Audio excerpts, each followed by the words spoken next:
The baby monitor crackled to life at 2:47 a.m., and Sarah Montgomery's eyes snapped open. It wasn't the first time that week.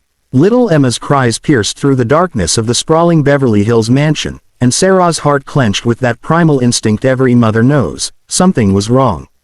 But this time, as she reached for her silk robe, a cold feeling settled in her stomach. Emma never cried like this except when one person was near her, the nanny. Sarah pressed her palm against the cool marble countertop of her ensuite bathroom, staring at her reflection in the dim light.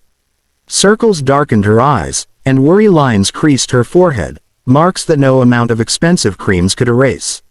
In 6 months of life, Emma had been a dream baby, sleeping through the night, giggling at strangers, content in anyone's arms. Anyone's, that is, except Melissa Chen's. The nanny had come with impeccable references. 5 years of experience with elite families in Manhattan, a degree in early childhood development from Columbia, and a warmth in her interview that had convinced both Sarah and her husband, Richard, that they'd found someone special. Yet Emma's reaction to Melissa had been immediate and visceral.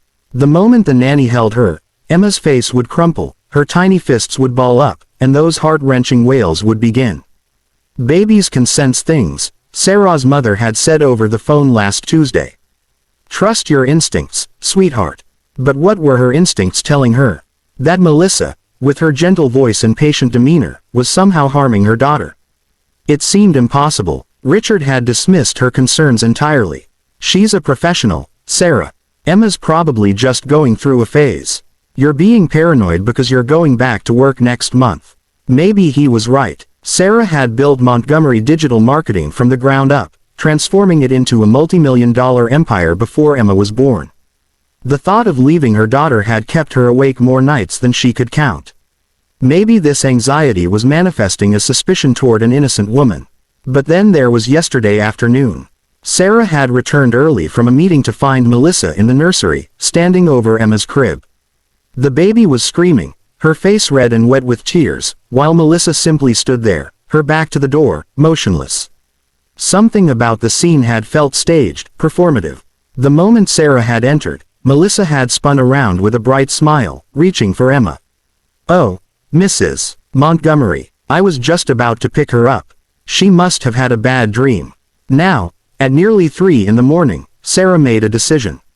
She padded down the hallway past Emma's nursery, where she could hear Melissa's soft voice attempting to soothe her daughter, and descended the curved staircase to Richard's study. The CCTV system he'd insisted on installing throughout the house had seemed excessive when the contractors were drilling holes in their pristine walls last year. For security, he'd argued, "We're not just protecting our home anymore. We're protecting our family." Sarah's hands trembled as she logged into the system, pulling up the nursery camera feed. She scrolled back through the evening, watching Melissa prepare Emma for bed at 7 p.m., the gentle way she swaddled her, the lullaby she hummed. Everything looked normal, loving even. She fast-forwarded through hours of peaceful sleep, Emma's small chest rising and falling in her crib. Then, at 2:35 a.m., Melissa entered the nursery. Sarah leaned closer to the screen, her heart beginning to pound. The nanny walked to the crib and stood there, watching Emma sleep. Seconds ticked by. Then Melissa did something that made Sarah's breath catch. She reached into her pocket and pulled out her phone. But instead of checking it, she held it near Emma's crib and played something. Even without sound on the recording, Sarah could see the moment Emma's peaceful expression twisted into distress. The baby's mouth opened in a cry, her little arms flailing. Melissa immediately scooped Emma up, rocking her, and Sarah watched as the nanny's lips moved in what appeared to be soothing words. To anyone watching, it would look like a dedicated caregiver comforting a fussy infant.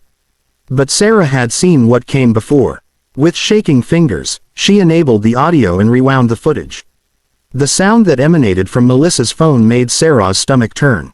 It was a high-pitched frequency, uncomfortable even to adult ears, the kind of sound that would be intolerable to a baby's sensitive hearing.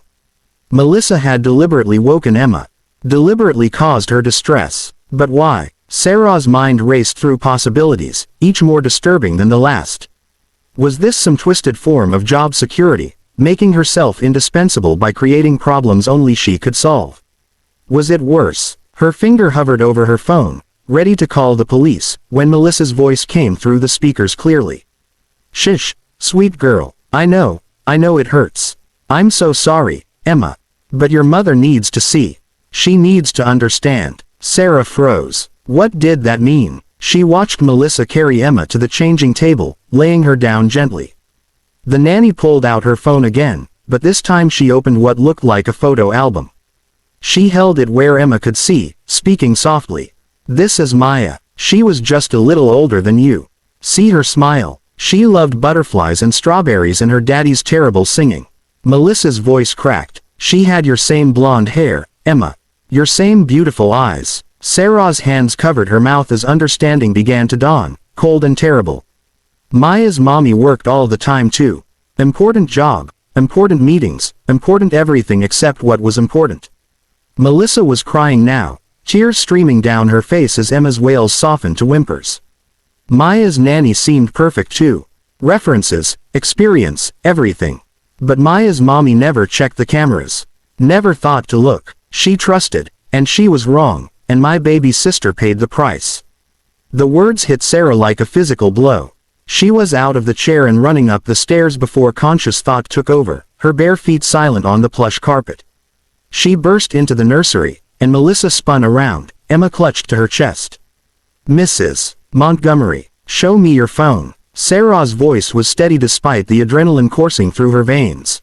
"Show me the pictures." Melissa's face crumpled. She seemed to age 10 years in an instant, her professional composure shattering. Slowly, she transferred Emma to Sarah's arms and unlocked her phone with trembling hands. The photos showed a little girl with blonde pigtails and a gap-toothed grin. Maya at the beach. Maya blowing out birthday candles. Maya in a hospital bed, bruises mottling her small arms, her smile gone. "The nanny my sister hired seemed wonderful," Melissa whispered. But she was impatient, rough when no one was watching. Maya tried to tell them in the only way a 2-year-old knows how. She cried and cried whenever that woman came near. My sister thought it was a phase. By the time they realized, Maya had a fractured rib, a concussion, and trauma that she'll carry forever. She's 7 now, still has nightmares, still flinches when strangers reach for her. Sarah sank into the rocking chair, Emma quiet now in her arms, as the full weight of Melissa's confession settled over the room. "I couldn't just tell you to check the cameras," Melissa continued. Her voice hollow. "You'd think I was crazy, paranoid. Richard already thinks you're overreacting. I needed you to trust your instincts. I needed you to look for yourself, to see that something was wrong, because..." She took a shuddering breath. "Because in 1 month, you go back to work, and Emma will be alone with whoever you hire next. And what if you hire wrong, Sarah? What if you trust wrong? What if Emma tries to tell you something's wrong and you dismiss it as a phase? You hurt my daughter." Sarah's voice shook with anger and something else, understanding she didn't want to feel. "You deliberately distressed her. I played an uncomfortable sound for 5 seconds at a time, and I always comforted her immediately after." Melissa's eyes blazed with fierce protectiveness. "Do you know what Maya's nanny did? Do you want me to tell you what permanent harm looks like? I would never, ever hurt Emma.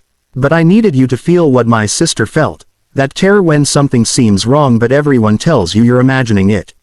I needed you to become the kind of mother who checks the cameras, who trusts her gut, who protects her child even when it seems paranoid or excessive." The nursery fell silent except for Emma's soft breathing. Sarah looked down at her daughter's perfect face, then at the surveillance camera blinking red in the corner, then at Melissa, whose career was certainly over and who might face criminal charges for what she'd done. "You're fired," Sarah said quietly. Melissa nodded, already gathering her things. "But wait." The nanny paused at the door. "Thank you." The words came out broken. "You're twisted and wrong and you traumatized me this week, but, thank you for caring enough about my daughter to ruin your career. Thank you for making me the kind of mother who looks." Melissa's smile was sad and knowing. "I have Maya's permission to tell her story, you know. I've been trying to get parents to listen for 5 years. I thought if I could just reach one mother, make one parent understand the importance of vigilance." She shrugged. "Maybe I went about it wrong. But I'd do it again. Every time." After Melissa left, Sarah sat in the nursery until dawn, Emma asleep in her arms, reviewing every second of footage from the past 6 months. Melissa had been exactly what she appeared to be: devoted, gentle, professional. The only harm she'd caused was intentional discomfort to prove a point. Richard found them there at sunrise. Sarah showed him everything: the footage, the explanation, the photos of Maya. She watched her husband's face pale as the implications sank in. "We need better systems," Sarah said. "Real-time monitoring, multiple cameras, background checks that go deeper than references. And I need to trust myself.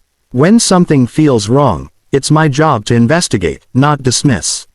The next morning, Sarah called the number Melissa had left.